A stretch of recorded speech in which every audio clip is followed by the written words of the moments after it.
नमस्कार। आज आप दोस्तों से चलिए आज हम फिर से लाए हैं देश और दुनिया की तमाम छोटी बड़ी ब्रेकिंग न्यूज। तो खबरों को स्टार्ट करने से पहले एक छोटी सी रिक्वेस्ट है दोस्तों, अगर आप चैनल पर नए आए हैं तो चैनल को सब्सक्राइब कर ले और नोटिफिकेशन को भी ऑन कर ले और साथ में वीडियो को एक लाइक जरूर कर ले और वीडियो को अपने दोस्तों में ज़्यादा से ज़्यादा शेयर कीजिए। तो चलिए बढ़ते हैं खबरों की ओर। इसी बीच पर दोस्तों अगली खबर की ओर तो कि श्रीनगर में बीजेपी और आरएसएस पर जमकर बरसे राहुल गांधी, कहा हिंसा करवाते हैं पीएम मोदी और अमित शाह। जी हां दोस्तों, आपको बता दें ये बड़ी खबर सामने निकल कर आई दोस्तों कि कांग्रेस सांसद राहुल गांधी ने श्रीनगर में पीएम नरेंद्र मोदी, गृह मंत्री अमित शाह, राष्ट्रीय सुरक्षा सलाहकार अजीत डोभाल पर जमकर निशाना साधा। राहुल गांधी के यात्रा के समापन के मौके पर उन्होंने कहा कि पीएम मोदी, अमित शाह और अजीत डोभाल हिंसा करवाते हैं। पीएम मोदी, अमित शाह और आरएसएस के लोग ने हिंसा नहीं देखी है, वो डरते हैं। बीजेपी का कोई नेता यहाँ पैदल ऐसे नहीं चल सकता है, इसलिए नहीं कि जम्मू कश्मीर में लोग उन्हें चलाने नहीं देंगे, बल्कि इसलिए क्योंकि वो डरते हैं।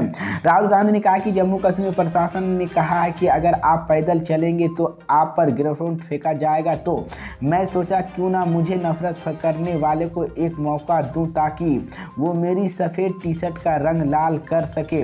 लेकिन जम्मू कश्मीर में मुझे ग्रेनेड नहीं दिलाकर खोलकर प्यार मिला। और राहुल गांधी ने बताया कि जब मैं कन्याकुमारी से आगे बढ़ा था तब मुझे ठंड लग रही थी। मैंने कुछ बच्चे देखे थे, वो गरीब थे और उन्हें ठंड लग रही थी, वो मजदूर कर रहे थे और कांप रहे थे। मैंने सोचा ठंड में बच्चे की स्वेटर जैकेट नहीं पहन पा रहे हैं तो मुझे भी नहीं पहनना चाहिए। इस दौरान राहुल गांधी ने एक किस्सा भी सुनाया और उन्होंने कहा है कि जब मैं स्कूल में था तब टीचर को कहा कि राहुल तुम्हें प्रिंसिपल ने बुलाया है। प्रिंसिपल ने कहा कि राहुल तुम्हें घर से फोन आया कि यह शब्द सुनते ही मेरे और पैर कांपने लगे और मैं समझ गया कि कुछ गलत हुआ है।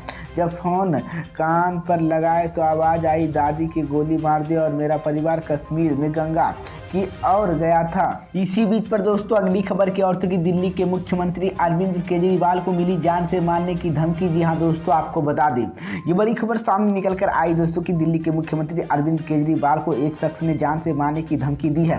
दिल्ली पुलिस ने बताया कि आरोपी शख्स मोडुका का रहने वाला है। पुलिस के मुताबिक बीजेपी के मानसिक हालत ठीक नहीं है। इस बीच आरोपी के अभी तक गिरफ्तार नहीं किया गया है और आरोपी का नाम जय प्रकाश बताया गया है। इस व्यक्ति ने देर रात पुलिस को कॉल कर केजरीवाल को जान से मारने की धमकी दी थी।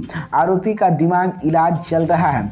पुलिस ने बताया कि आरोपी ने सोमवार को रात 12:05 बजे पीसीआर कॉल कर अरविंद केजरीवाल को जान से मारने की धमकी दी थी। कॉल के बाद दिल्ली पुलिस हरकत में आई और उसकी शिनाख्त की। उसे कुछ ही समय के दबोच लिया गया और आरोपी का इलाज दिल्ली के गुलाबी बाग में चल रहा है और इसके चलते पुलिस ने उसे गिरफ्तार नहीं किया। इसी बीच पर दोस्तों अगली खबर की ओर से कि मौसम सर्द, राजनीति गर्म, बर्फबारी के बीच मल्लिकार्जुन खड़गे बोले हवा में उड़ते हैं मोदी और शाह। जी हां दोस्तों, आपको बता दें ये बड़ी खबर सामने निकल कर आई दोस्तों की भारी बर्फबारी के बीच सोमवार को 30 जनवरी को कांग्रेस की भारत जोड़ो यात्रा के समापन समारोह का आयोजन हुआ। शेर-ए-कश्मीर स्टेडियम में हुए इस समारोह में विपक्ष के तमाम नेता मौजूद रहे। इस दौरान पार्टी के अध्यक्ष ने भी यात्रा को लेकर अपने विचारों को सबको सामने रखा था और बीजेपी के पर जमकर निशाना साधा। उन्होंने भी बताया है कि पहले सभी लोग घबराए हुए थे क्योंकि इस यात्रा में राहुल गांधी ने कन्याकुमारी से कश्मीर तक पैदल चलने का फैसला ले लिया था। मल्लिकार्जुन खड़गे ने कहा कि इस यात्रा का फैसला देख वह खुद भी डरे हुए थे, लेकिन वह बढ़ते गए और खुद ब खुद हिम्मत आती चली गई। उन्होंने राहुल गांधी की इस यात्रा को पूरा होने पर बधाई दी और कहा कि कश्मीर में लोग सबसे ज्यादा उदार है। ये कश्मीरियत बड़ी देन। भारत जोड़ो यात्रा किसी चुनाव जीतने के लिए कभी नहीं निकाली यात्रा, नफरत के खिलाफ निकाली बीजेपी आरएसएस के खिलाफ निकाली थी। मल्लिकार्जुन खड़गे ने कहा कि पीएम मोदी और अमित शाह केवल हवा में उड़ते हैं। आरएसएस और बीजेपी के लोग इस देश में अमीर गरीब बनना चाहते हैं और हम इसके खिलाफ लड़ूंगा। जिस कश्मीर के हम अस्वस्थ कहते थे उसको उन्होंने यूटी बना दिया और लेकिन कश्मीर में राज्य बनाने की हम पूरी ताकत लगाएंगे। कांग्रेस नफरत के बजाय मोहब्बत की दुकान खोलने का काम करेगी। इसके अलावा प्रियंका गांधी ने मेरा भाई कन्याकुमारी से 4 से 5 महीने तक पैदल चला। वो जहाँ भी जाते हैं लोग उनके साथ निकल पड़ते हैं। आखिर क्यों अभी भी देश के लोग में देश के लिए, इसकी ज़मीन के लिए, विविधता के लिए एक जुनून है। वहीं महबूबा मुफ्ती ने कहा कि राहुल तुम कश्मीर में अपने घर आ गए हो, यहाँ तुम्हारा घर है। मुझे उम्मीद है कि गंडेस विचारधारा में जम्मू कश्मीर में छीन लिया गया वो वापस मिल जाएगा। इसी बीच पर दोस्तों अगली खबर की और कि भारत जोड़ो यात्रा में एकजुट नहीं दिखा विपक्ष। जी हां दोस्तों, आपको बता दें ये बड़ी खबर सामने निकल कर आई दोस्तों कि राहुल गांधी की अगुवाई वाली कांग्रेस की भारत जोड़ो यात्रा समाप्त हो गई है। इस यात्रा के 1 दर्जन से राज्यों में होकर गुजरी और करीब 4000 किलोमीटर का सफर तय किया। सितंबर में यह यात्रा शुरू हुआ कन्याकुमारी से शुरू हुई थी, जो 29 जनवरी को श्रीनगर में लाल चौक पर राहुल गांधी तिरंगा फहराने के साथ समाप्त हो गई। इस जनसंपर्क कार्यक्रम का घोषित उद्देश्य देश को एकजुट करना था। इसी के साथ एक उद्देश्य राहुल गांधी के ब्रांडिंग भी रहा। ऐसे में यह समझना बेहद जरूरी हो जाता है कि इस यात्रा में राहुल गांधी और कांग्रेस क्या मिला। यात्रा के पीछे यह विचार था कि यह अपने दोहरे राजनीतिक लक्ष्य के माध्यम से कांग्रेस को चुनावी भाग्य की बदल देगी।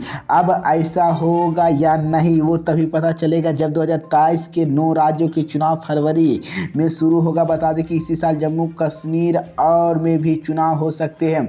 वहीं अरविंद केजरीवाल आम आदमी पार्टी के पास सुनिए लोकसभा चुनाव सांसद है, लेकिन यह एकमात्र बीजेपी विरोधी पार्टी है जो राज्य में अपने पद चिन्ह का विस्तार कर रही है। केजरीवाल खुद को पीएम मोदी का विकल्प भी बताया है।